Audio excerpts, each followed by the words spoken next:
Heidi ho neighbors, Radio Goji here. And I'm Sorlin Greg. And welcome to the Squeeze the World video podcast for this week. Today is Thursday, January 17th. We're already this far into January. Damn, we're a ways into January. Shit. And this should be going up on Saturday the 19th if all goes well. And if all goes well, when it goes up on Saturday the 19th, I will not be here. I will be in Florida. So I won't be on the podcast next week. Well, so we're not going to have a podcast next week. We're not going to have a podcast next week. Suckers! Yeah. I don't want to do it alone again. Yeah, no. That's not gonna be a I thing. Understand. If I had to do one alone, it would just devolve into like the end of an H.P. Lovecraft story where the protagonist is like ranting and insane. Just turn to me bitching about Dragon Quest for another 20 minutes. No, we don't really have a special feature. It's pretty much going into back into normalcy territory, so we don't really have a special feature, but we do have some news and stuff that we're going to be talking about in just a bit. Shooting the shit. But before we do that, because you always do it first. Before we do that, what are you playing this week, Patrick? You sniped it. Yeah. All right, so I beat Yoshi's Island. Yeah. And that was cool. Cool. I've been playing a lot of Final Fantasy 14 because Blue Mage just came out this week. That's been pretty fun. I am level 21 Blue Mage, and I have 13 skills now out of 49. You don't know how Blue Mages work, do you? I don't know how Blue Mages work. Are they the ones that absorb spells from being hit with them? Sometimes. Okay. They use enemy skills. Okay. But that's basically they found a way to make it work in a way. Okay. It's a limited class at this point, but okay. I still find it pretty fun. Limited edition class. There were a couple of other games that I was going to go for after Yoshi's Island, but I dropped them for reasons. And I'm currently playing Secret of Evermore on the Super Nintendo. Well, I have a portable Super Nintendo thing, but I started playing that yesterday, and it is okay. It's thoroughly okay. It is thoroughly okay. This big bug thing on the label. That's just the first boss. It's very creepy, though. It is very creepy. Every time I look at anything to do with Secret of Evermore, I completely understand why it has so many more creepypastas than, a game that obscure should. It's because there's a lot of things that just look subtly off about it. Yeah. That's what I've been playing this past week. What about you, Greg? What have you been playing? Well, I started the week off with a little bit of Dark Souls. I got Dark Souls 2 Scholar of the First Sin a while back when it was on sale. And I've been plowing through that, getting alternately being surprised and delighted at the things that are new and different from the original Dark Souls 2 that tripped me the fuck up. But mostly what I've been doing this week is I plunged back into Zelda. Breath of the Wild. I was about to say gonna be like I said, gonna be in Florida this weekend, most of next week. So, bought a case for the Switch and a card for the Switch finally to increase the storage space, so now we can actually put a bunch of games on there. Nice. And I've been playing Breath of the Wild. I've been playing a little bit of Hollow Knight too. I started Breath of the Wild over again, and I just unlocked the first Great Beast. I can go into it. Can't open the only it one yet. I've been into is the elephant.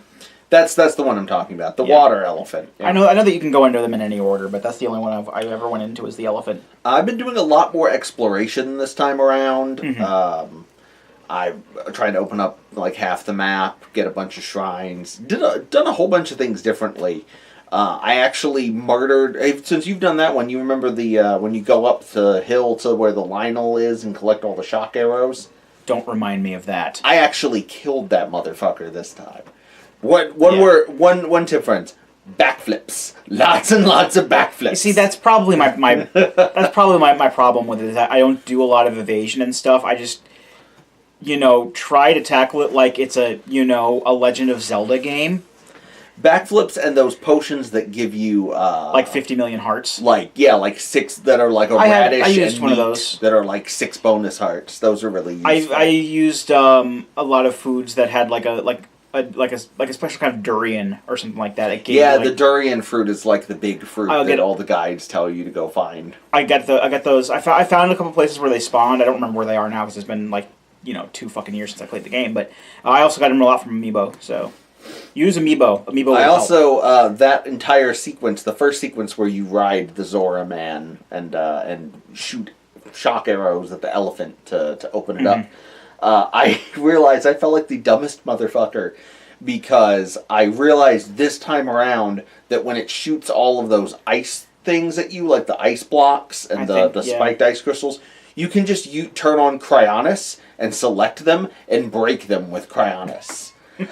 I broke every single one of those things with arrows from my bow. I thought that's what you had to do the first time. So I had to quit that, go to the Beetle salesman guy and buy like 50 fucking normal arrows, switch to them every time the thing started shooting ice, and I'd be like, oh god, please don't kill me.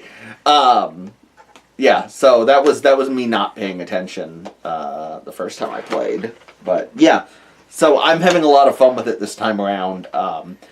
It's a fun game, especially on the Switch. It's very sharp. It doesn't hitch and have slowdown as much the way it does constantly on the Wii U. So as far as I know, it's pretty. As far as I've seen, at least with comparisons and stuff, it's like exactly the same.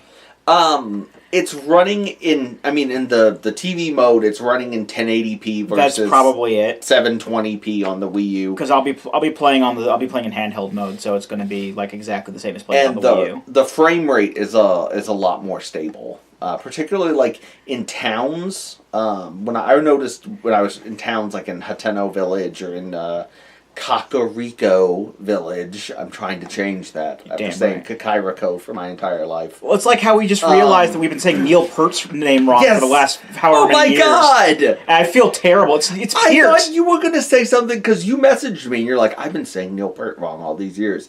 And I was like, how do you even mispronounce? Like, have I been like hearing Patrick say like, oh yeah, I love that Neil Peart. It's Peart. It's Peart? It's Peart. That's fucked. No, I'm sorry. I'm sorry, Neil. You're a wonderful drummer, but your name is not Peart.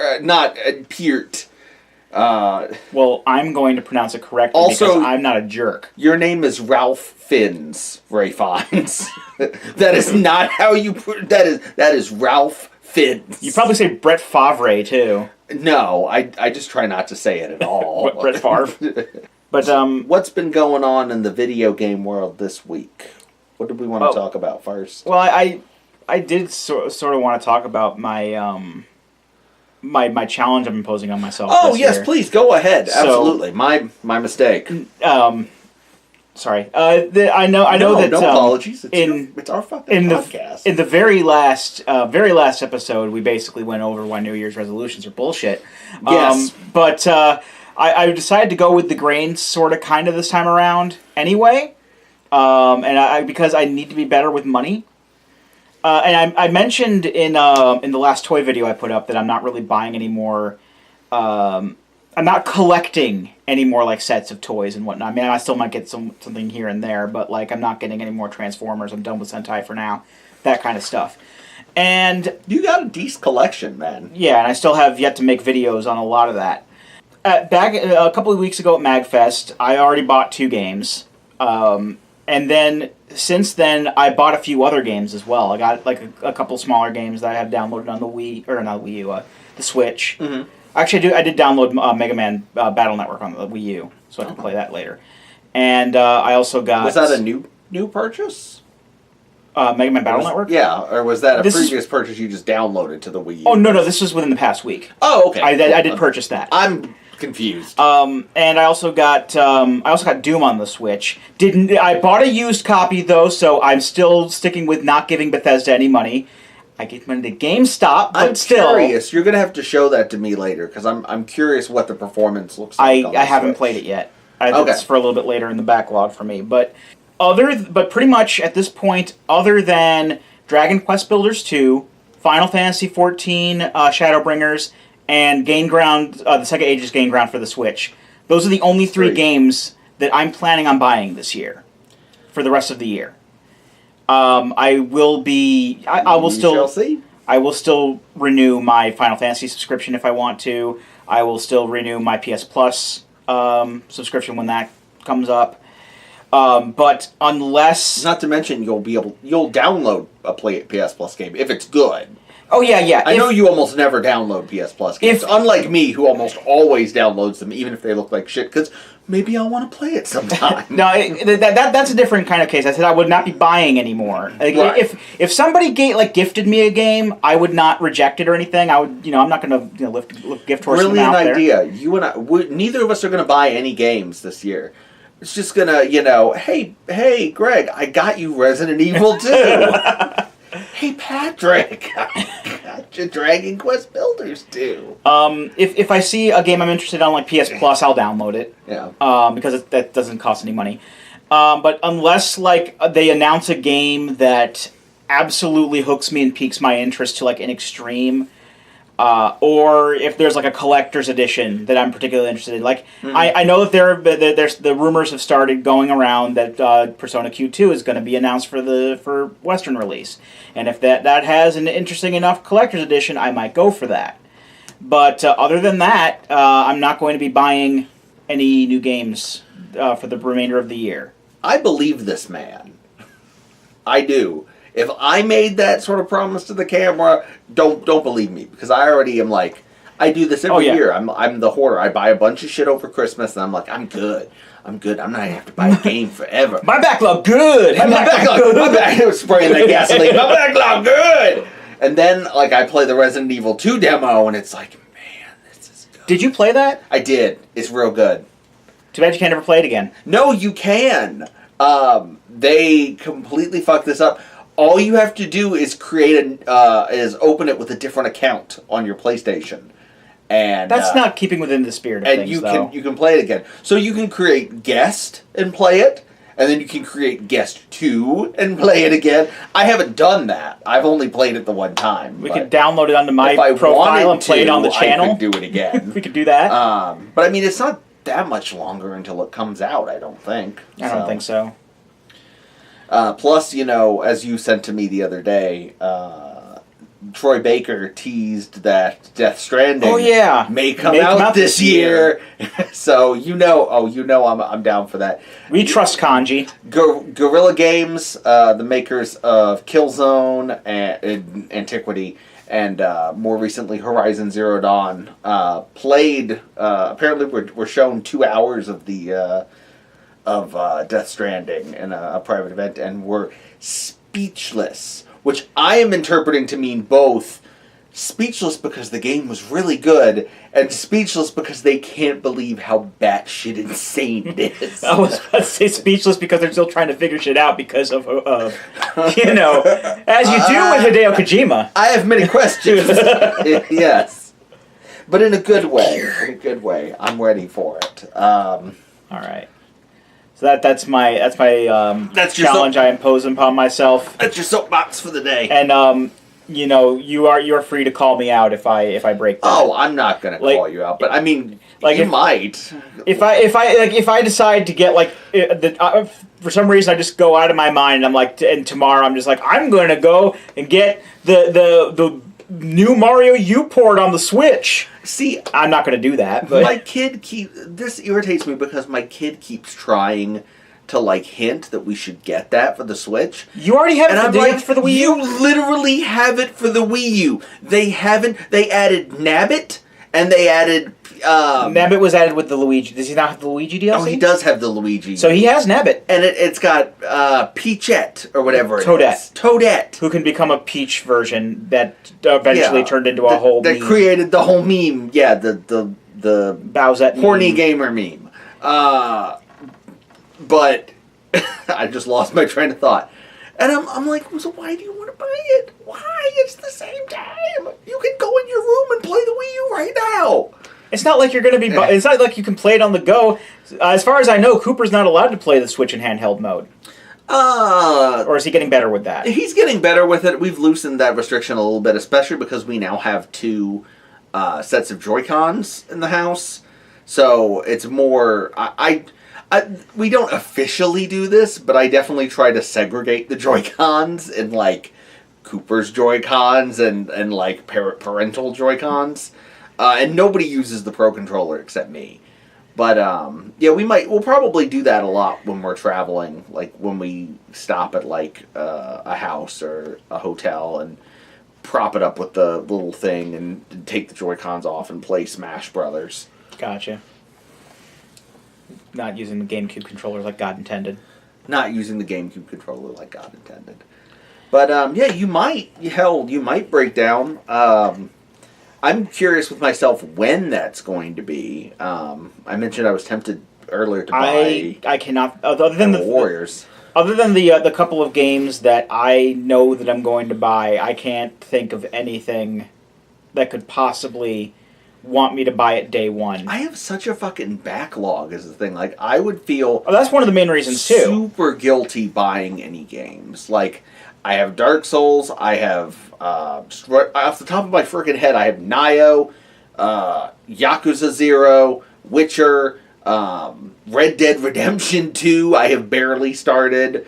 My mom lent me her copy of Assassin's Creed Odyssey because she doesn't like it. Persona 5. Persona fucking 5. Yeah, I've got a lot of long-ass games to play, and not to mention the shit that I have on the Switch. Yep. So, we'll see. We'll see how that goes. But it's news time now. News time. No, the news. That was the news. We've used that gag a lot. I've used that gag several times on this podcast.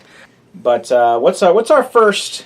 Probably the most important. The biggest news of this week, and as several mentioned, probably the early frontrunner for biggest video game news story of 2019 is that Bungee has finally escaped from the haunted house known as Activision, taking with it the mystical rights to its franchise Destiny. Future Destiny games will be self-published by Bungee. Bungee and publisher Activision are officially bringing their 8-year Destiny partnership to a close. By the way, 8 years? Has it really been 8 years since Destiny came out? Holy shit! No, it hasn't. That's impossible. Did they buy Bungee 8 years ago and then Destiny came out? That's probably what it was, because Destiny hasn't even been out since, I think, at least 2014 is when, at most 2014 is when that came out. Bungie, says its plans to deliver on future Destiny 2 content as outlined in public roadmaps, has hinted at future content for the game, and states that the Windows PC version of Destiny 2 will still receive full support on Battlenet, and we do not anticipate any disruption to our services. That's important because Destiny is actually released on Battlenet? On Battlenet, on the Blizzard system. Yeah, I know what it is. Yeah. So it's not on Steam or anything like that. You actually go to that, same as World of Warcraft or Hearthstone. So Battlenet's a storefront now? It's not a storefront. It's just like an app to launch. It's like Origin, kind of. It launches all of Blizzard's I thought games. Origin was a storefront, though. Yeah, it kind of is. And, I mean, you can buy Blizzard's games directly through the Battlenet launcher. That's what I meant. But, yeah, that's what you have to dial into to buy. To play Overwatch or Hearthstone or all that. Every major publisher's trying to one-up Steam with these kind of things, and they constantly fail terribly. Unless... I'm interested in seeing how the Epic Game Store does. Yeah. I wish somebody would challenge Steam because they're very complacent. Yeah. And they're also very wishy-washy with regards to things like censorship. They've already gone way back on their previous promise of just letting everything through that isn't, like, illegal or trolling. But Epic, of course... And Epic has a very aggressive policy right now where they're giving away one free PC game every 2 weeks. 2 free PC games a month on the Epic Store. I think I've gotten more out of GOG than I have out of But they have no Steam. Linux support, which is bullshit. What, Epic doesn't? Epic doesn't... Okay, I was about to say Store GOG Launcher does. doesn't even have Linux support right now, so that's garbage. If anything, Steam's getting more Linux support with Proton. Yes, Steam is doing amazing stuff, and Valve in particular with Proton, which is I love, but I would love to see them have some competition as well. If only they could make Half-Life 3. And presumably, because we're talking about Bungie and not Epic for some reason, Also, Bungie employees and executives were apparently popping champagne and celebrating when the Activision deal went out. So I guess it's kind of like leaving an abusive spouse. That makes sense. Because the only things I have heard about Activision in like the last several years are they're bad.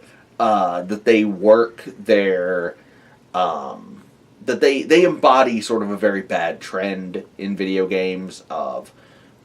So they basically do what every major publisher does. Of grinding people into the ground and putting out more overpriced content and just sucking the life right out of all of the game companies like Blizzard and Bungie that they have acquired. Just like EA did, just like Rockstar did with RDR2 and with their employees, and you know what Telltale did before they bit the dust. Some of the shit Telltale was doing was like very fishy. Yeah, it was. I can't even think of a good game that like Activision has really made lately that isn't a remake or a let's see what Activision Magical Internet, tell me what games Activision has released. Newest first, Spyro, Call of Duty, Crash, Call of Duty, Skylanders, Ninja Turtles, Call of Duty, Ninja Turtles. Yeah, it's bad. Well, it's Transformers really bad on there, but that was a couple years ago. That was a few years back. We're going to be playing that on the channel at some point. Yes. So yeah, I think it's in general it's a good thing. I think that more game companies should seek to escape from under the boots of the conglomerates. Like quickly, BioWare, get out! God, BioWare, you used to be so good. Get out before they just shit you out.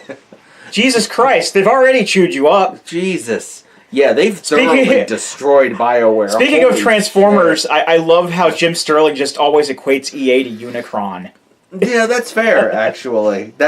I wasn't aware of that, but that's a very good comparison. Okay, so the Assassin's Creed thing. I don't even know where to begin with this one. This is just weird. So Assassin's Creed Odyssey, I can't even talk about this without spoilers, but Assassin's Creed Odyssey is a game that came out in 2018. And like every game that comes out in the year of our Lord 2018, it's an open world action game. It's an open world action game with lots of DLC. I will just point out, I'm just gonna do a blanket policy right now. There be spoilers from this point on. I haven't actually played Assassin's Creed Odyssey. It's in my to-play list. There will be some spoilers here because I can't talk about the controversy without talking about spoilers. So skip ahead. If I'm still talking about this, skip further. Just skip right to the end of the video. Just skip off of a pier if you want. We can dance if you want to. We can leave your friends behind. Assassin's Creed Odyssey allows you to play as two different protagonists. Alexios, I just wanted to make sure I pronounced that correctly. The dude protagonist, and Cassandra, the lady protagonist. And when it was originally announced, the creators pushed in advance the game's October release to portray the game as an adventure so malleable that players could choose their own romantic partners, male or female. In a quote that's been given new life in the past day, Dumont told Entertainment Weekly, "Since the story is choice-driven, we never force players into romantic situations they might not be comfortable with." Or do they? So like most games that are these sort of big open world games where you don't play a fixed character, like a BioWare game essentially. The game is what you would call player sexual, where basically every romanceable character wants to fuck the player, regardless of what genitals they have and regardless of what genitals the player has. It's in vogue because it's easy and it doesn't offend anyone. It's inclusive. It doesn't piss anybody off. Yeah. And you can have as big or as small a harem of fuck buddies as you want your shepherd or your Assassin's Creed guy or your Dragon Age person to have. And let's face it, this was ancient Greece, so anything fucking went. I was gonna say, it is also set in ancient Greece, so you can't exactly be mad that your dude is going around putting his penis in other men's butts. That's like Tuesday. It was Greece, man. It was Greece. Greece lightning. So presumably you can play the man and the woman as heterosexual, as straight. You can make them gay. You can have them abstain from relationships entirely throughout the entirety of the main game. And then comes the second DLC. So the plot, I'm quoting from Kotaku here. The plot development occurs at the end of the second chapter of a 3-part paid expansion and constitutes a spoiler for those who haven't played the games. At the end of the DLC, the player's character decides to enter into a relationship with either the daughter, if they're playing as Alexios, or son, if they're playing as Cassandra, of the proto-assassin Darius. They then have a child. As noted yesterday while playing the DLC, the player can rebuff the romantic advances of Darius's kid repeatedly throughout the DLC, but they'll still wind up in a relationship and having the baby. This interdicts, So, it's kind of a slap in the face. It's a bad look. Like I said, I haven't played the game yet, but I would be pretty pissed off. Not even so much the relationship, but if I was playing as the female character and I was playing her, even if I wasn't doing the gay thing, if I was playing her as like as I would probably play the female character as a tough, badass lady who don't need no man and whose lover is only the sword and the hot rush of blood from her dead enemies. Having her forced to shack up with this dude with ancient Greek soul patch and churn out a kid would be kind of a slap in the face. It shades of Mass Effect 3, really. Kinda, yeah. You give players these. You give players the tools to make decisions to craft a story. And then you just sort of arbitrarily take those away. It makes and there's other games that do this. Mass Effect 3 did this with its legendarily terrible ending to the Mass Effect trilogy. Deus Ex Human Revolution also had a whole bunch of choices and things throughout the game that essentially ended in which of 3 switches do you want to push at the end of the game to get your ending. So like Mass Effect 3. Like Mass Effect 3. It's kind of fucked. It's also kind of a slap in the face if you were like a gay person who was playing as a gay person and then like your Cassandra gets knocked up by some dude and you get a trophy for it called Growing Up. That's apparently the name of the trophy when you complete this portion of the DLC. Yeah, so, oh boy. So that was a priceless face. If we ever have a best of video, I'm keeping that one. But yeah, so Ubisoft apologized today, apparently. Ubisoft PR. They're not going to change the DLC. They are going to change the name of the trophy, apparently. It's probably going to be called We're Sorry or something like that. Please forgive us and give us more money. It should be like Bronze Trophy pops up. That's Ubisoft!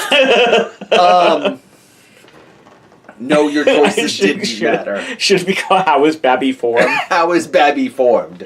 Yes. Can girl get pregnant? That was the best one of those videos because I want to talk about anything other than this and avoid stepping onto a landmine. I love that video of all the different ways that people mispronounce pregnant, and it's done with like the voice transcriber of like who answers, "Can oo get pregnant?" That's wonderful. We could play that right here, and I wouldn't have to talk about this anymore. But Yeah, do you have anything you want to say? I'm running out of steam here. Nothing much that really hasn't already been said. I mean, Yikes. On one hand, if I may dip a little bit into devil's advocate. Dip, sir. A little tiny bit. Okay. If they're making the baby a plot point, there really isn't any other way they could have done that. But at the same time, you could have adopted the baby. Was adoption a thing back in ancient Greece, though? You could have found my I'm already picturing... I've already decided my playthrough, apparently. My warrior Cassandra, fresh from slaying the blood of thousands of Persian hoplites, finds a child abandoned on a battlefield and says, I will raise this child as my own. She's Kratos, basically.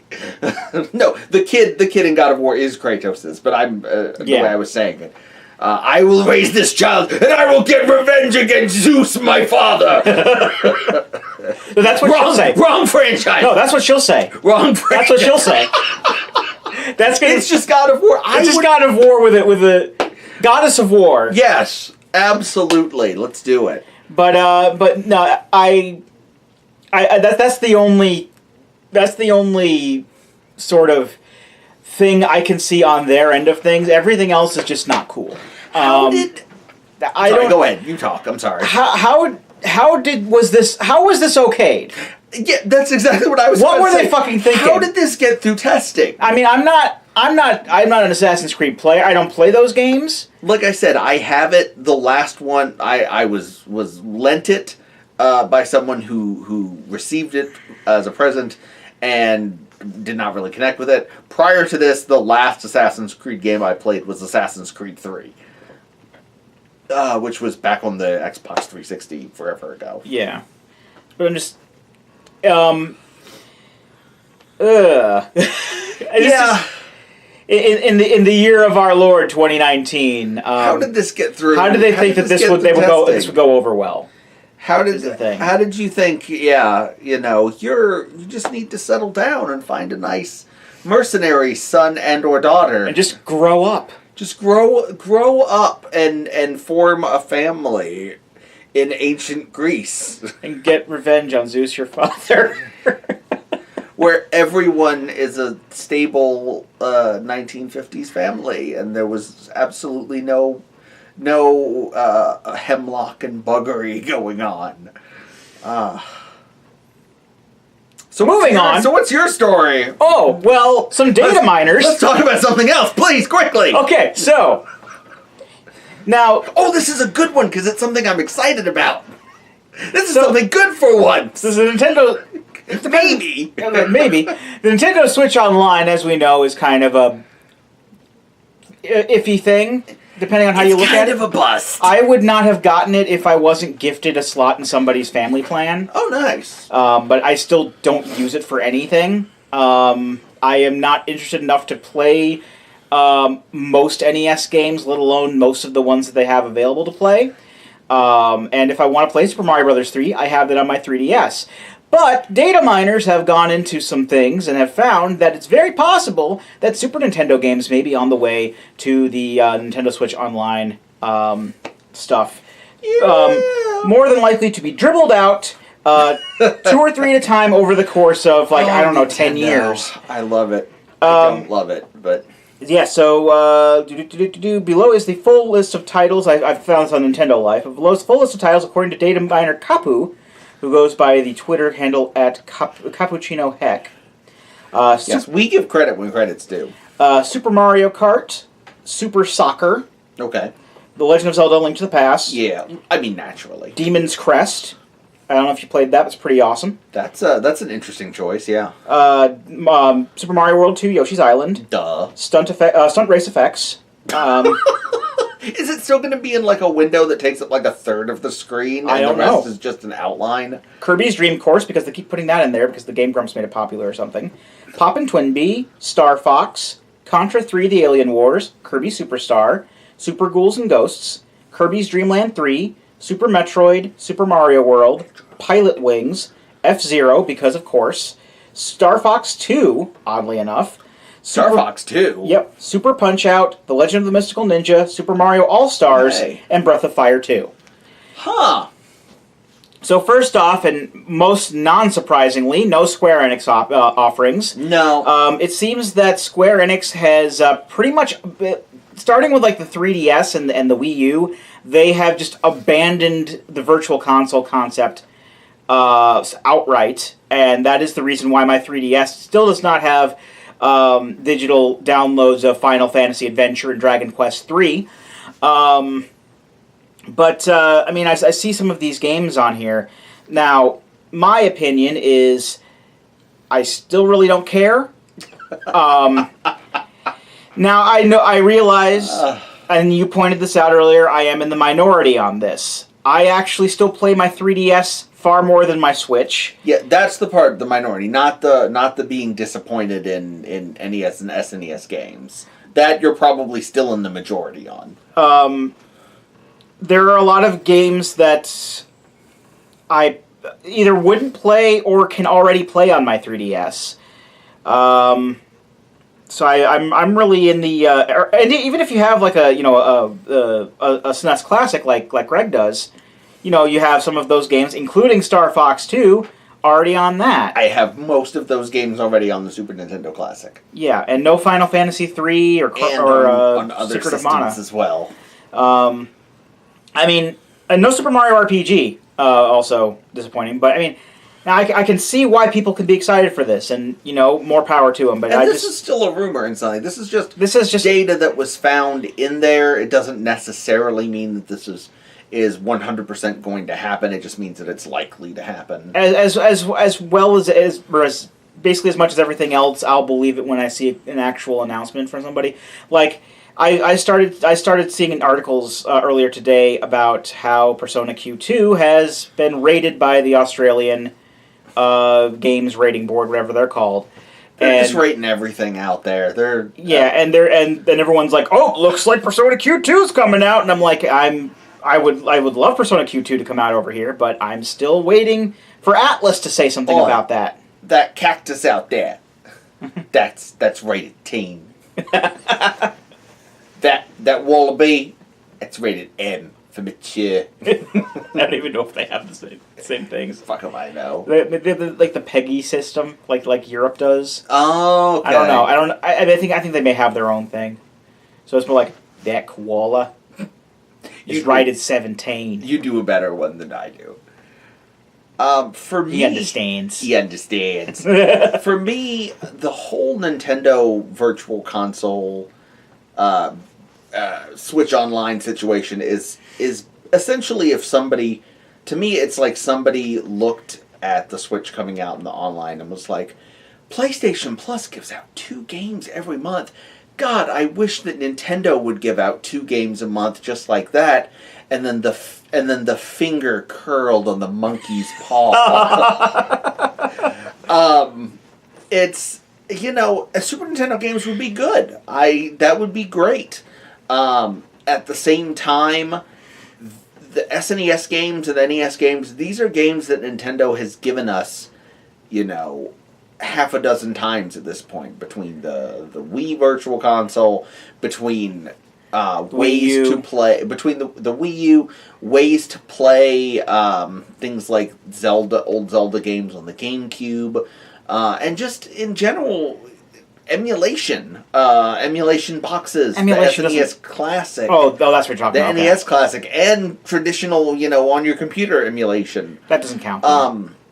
My thing is, at this point, I get that they don't have the deep, the deep library that PlayStation, and Xbox do to give the deep library PlayStation has they didn't dip into for their classic thing that they did, yes, to put out a AAA game or whatever. And I get that the thing that differentiates it is that you always have access to all of the games no matter when you sign up. It's not like PlayStation Plus, where these 2 games are only available for this month, and if you sign up next month, sorry, you're shit out of luck. But I feel like it needs to be more. The big thing to me is we know that the Switch is powerful enough to... I mean, it's not as powerful as a PlayStation 4 or an Xbox One, but it's no slouch. It can run Doom. It can run Wolfenstein. It can run Skyrim. Well, Skyrim's not that. I would say Bayonetta 2 is probably more graphically demanding than Skyrim. I don't know that. No, don't link me Digital Foundry videos. I feel like at this point we should really be getting something later generation in terms of emulation than the NES and the SNES. Like imagine how badass. Like imagine how badass it would be if 1 month for the Super Nintendo, 1 month for the Switch Online, you got, I don't fucking know, you got Metroid Prime and one of the like Rogue Squadron games for the GameCube, something like that. That would be badass. Yeah. That would be so much... Playing Metroid Prime again would be so much more badass than getting... like, fucking Balloon Fight for, like, the 8th time. Now, to be fair, we do realize that there are people, however small of a group that they may be, who have not gotten any of these re-releases up to this point. This is true. There are people who... Maybe the Switch is their first console, and this would be their first time experiencing games on the NES and SNES. I gotta think, though, particularly for the NES and the SNES, where emulation is so easy, to have not gone through life, having ever played...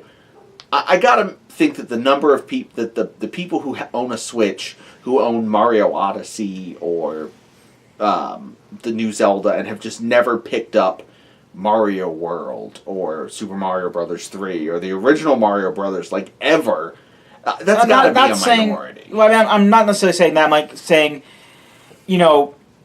let's say that you had a Super Nintendo as a kid and you had Super Mario World. Okay. And then you That's easy to do because I did. And then you kind of just either dropped off of video games after that, or you became more of a PlayStation kid and never got an N64 or a Wii or anything like that, up until, the Switch, it's super popular now, and you played that demo of Super Mario Odyssey at GameStop, and now you got yourself a Switch.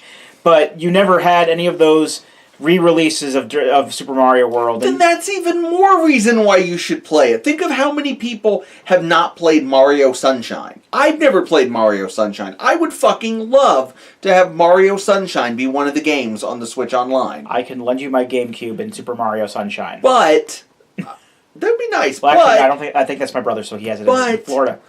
You know that what Nintendo would do is they're going to give you Super Mario Sunshine HD, and it's going to be $60. Yes, that's probably what's going to happen.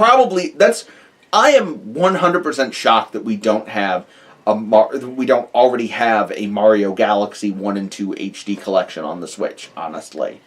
I'm just waiting. That just seems like a natural fit. Since they're going through as many Wii U games remastered as they can, I'm looking forward to seeing them re-release the Legend of Zelda Wind Waker and the Legend of Zelda Twilight Princess HD. I was going to say, didn't they do Wind Waker on the Wii U? Yeah, I just recently played it on the Wii U. Oh, I have Twilight Princess on the Wii U as well. We're gonna get. See, this is what I'm talking about. We're gonna get Wind Waker twice, and we're not gonna get Metroid Prime or Mario Sunshine. They never give any love to those games. It's all the Super Nintendo shit, the NES shit, because that's easy. Because all they have to do is grab ROMs to where when you look at the emulator on your Wii U or whatever, you see you break down the code and you see like the ROM hacker group info from where they just stole the fucking ROM from the internet. And that's the thing, because like, at least in my experiences, every emulator for like N64 and onward is terrible. Well, the PS2 emulator that we used briefly for The Sopranos wasn't bad, but still. From what I understand, Dolphin for the GameCube and Wii is apparently really good now. I guess. I mean, I'm mainly going from N64 emulators, just assuming that everything else after it kind of sucks, because the N64 was from what I understand, is a very hard system to emulate properly. But the N64 emulators are terrible. Like I can't get them to work properly in RetroPie. That kind of thing. Yeah, that's fair. But you could do it on the Switch. I mean, Microsoft built an Xbox 360 emulator into the Xbox One to make backwards compatibility possible. Like, where there's a will, there's a way. You could put GameCube games on the Switch if you really wanted to. You could put N64 games on the Switch if you really wanted to. Microsoft isn't run by old Japanese men. This is also true. Nintendo is, at least from what I have been told, to be the most conservative company located in the most conservative district of the most conservative city in Japan, which is one of the most conservative countries in the world. This is true. This is all true. So all true, like dominoes falling one over the other. So, old men running the world, they're not going to want to budge from what they know is safe. So what you're saying is there'll be Super Nintendo games on the Switch within 6 months. Oh, yes! We've had to endure much, you and I. But within the week, there will be Super Nintendo games on the Switch. No. Within 6 months. Why contain it? It's cool. That's exactly... Why? It's Metroid Prime. Why contain it?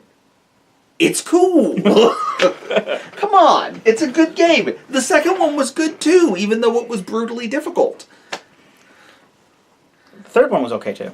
I never played the third one because forced motion controls. I could not do the first-person controls with the Wii. I tried. It didn't work for me.